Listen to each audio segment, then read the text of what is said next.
Good morning students. Class sixth में हमने unit 5 शुरू किया हुआ है और आज हमने इसकी 5.3 एक्सरसाइज करनी है। लेकिन उस एक्सरसाइज को करने से पहले कुछ बेसिक्स सुनो आप, ठीक है। एंगल की कुछ टाइप्स मैं आपको बताने लगा हूँ। सबसे पहले हम बात करेंगे एक्यूट एंगल की।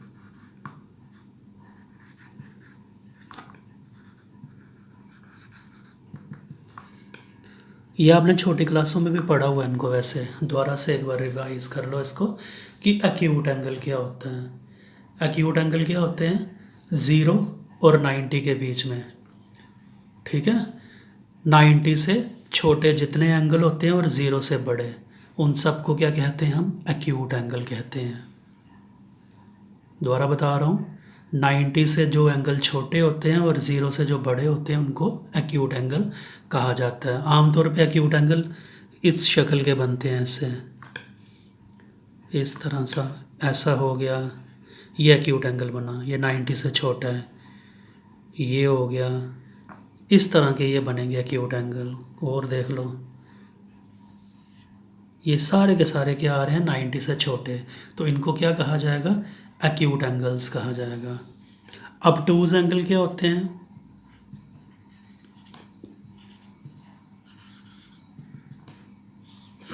Greater than 90 degree but less than 180 degree.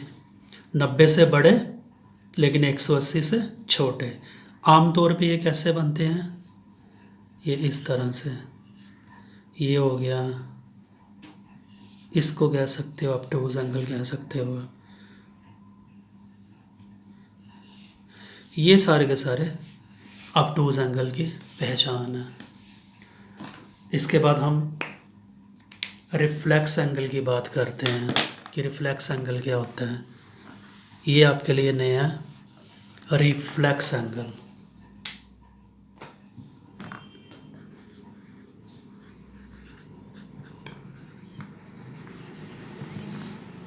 One 180 से बड़ा, greater than 180 degree but less than 360 degree.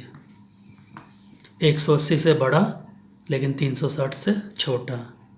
जैसे ये आप कहोगे ये तो एक्यूट एंगल है, नहीं। एक्यूट एंगल ये है, अगर ये ऐसे देखोगे ये एक्यूट एंगल है। रिफ्लेक्स को ऐसे बाहर से देखा जाता है, इस तरह से। ये एंगल रिफ्लेक्स हो सकता है, लेकिन ये आपने क्या करना है? बाहर से देखना है। अंदर से देखोगे तो क्या होगा? एक्यूट होगा, लेकिन ये बाहर से आपको देखना है। तो ये सारे के सारे, ये भी क्या, 180 से बड़ा लेकिन 360 से छोटा। ये भी 180 से बड़ा लेकिन 360 से छोटा। तो इनको रिफ्लेक्स एंगल कहा जाता है। एक और हम लेंगे, राइट एंगल क्या होता है? राइट एंगल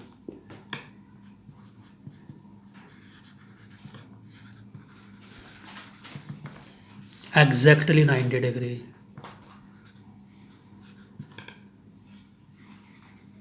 जो पूरा 90 डिग्री के बराबर हो। पहचान होती है इसकी एल शेप।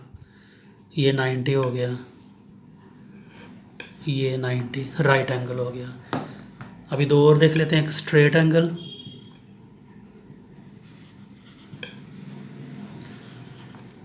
ये एग्जैक्टली 180 डिग्री का होता है, जो स्ट्रेट लाइन पे बने। स्ट्रेट लाइन पे कहीं भी ये एंगल बन जाए तो वो, उसको क्या कहा जाता है? स्ट्रेट एंगल कहा जाता है। और ये कितना होता है? 180 डिग्री।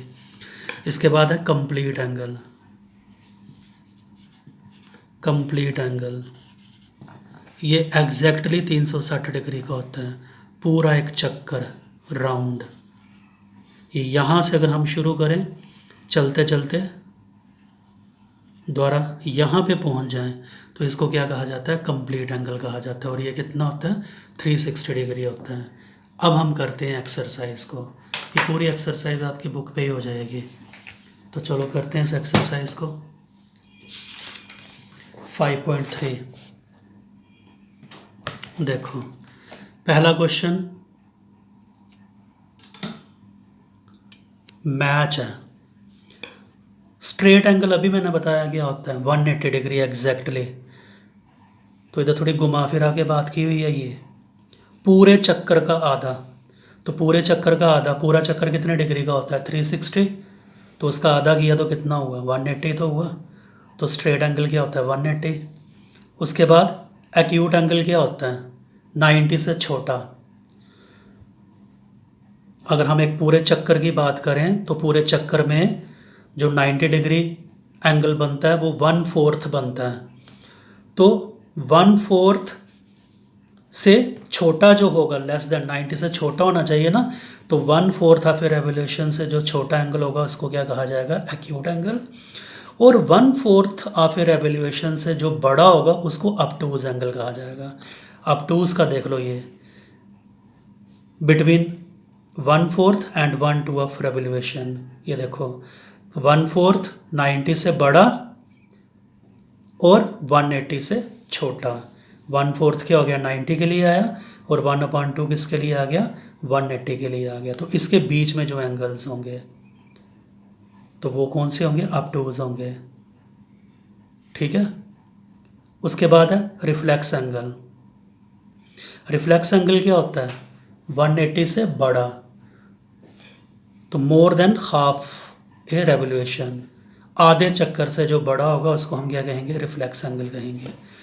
तो ये वाला बीच में बचा, ये कंप्लीट एंगल के लिए दिया था, इधर कंप्लीट एंगल का ऑप्शन ही नहीं है। अब ये है classify each of the following angle as, इनमें कौन राइट है, कौन स्ट्रेट है, कौन एक्यूट है और कौन ऑब्टूज या फिर रिफ्लेक्स है। ये देखो ये कौन सा है, ये एक्यूट है, ये ए वाला पार्ट एक्यूट, ये ऑब्टूज, ये राइट एंगल मैंने आपको पहले ही इनकी पहचान बता दी हुई है। ये वाला बाहर से बन रहा है, इसको रिफ्लेक्स कहोगे आप, रिफ्लेक्स एंगल। ये वाला ये देखो सीधी लाइन पे बन रहा है, तो क्या कहोगे इसको स्ट्रेट एंगल कहोगे, स्ट्रेट एंगल। अब ये दो देखो, ये वाला और ये वाला, दोनों के दोनों, ये भी एक्यूट है ये भी एक्यूट है, एक्यूट। तो ए पार्ट में आपने क्या लिखना है फिगर बना के एक्यूट एंगल, बी में फिगर बना के ऑब्टूज एंगल, फिर ये राइट एंगल, ये फिगर बनानी है, सब पार्ट में फिगर बनानी है रिफ्लेक्स एंगल, फिर ये स्ट्रेट एंगल, और ये क्या हो गया दोनों के लिए, ये भी एक्यूट है ये भी एक्यूट है, एक्यूट एंगल। तो ये एक्सरसाइज आपकी ख़त्म है। ध्यान से इसको समझ के कापियों पे नोट कर लेना, और जो पहले मैंने आपको डेफिनेशंस बताई हैं ना वो भी आपने समझनी है। ठीक है, ओके।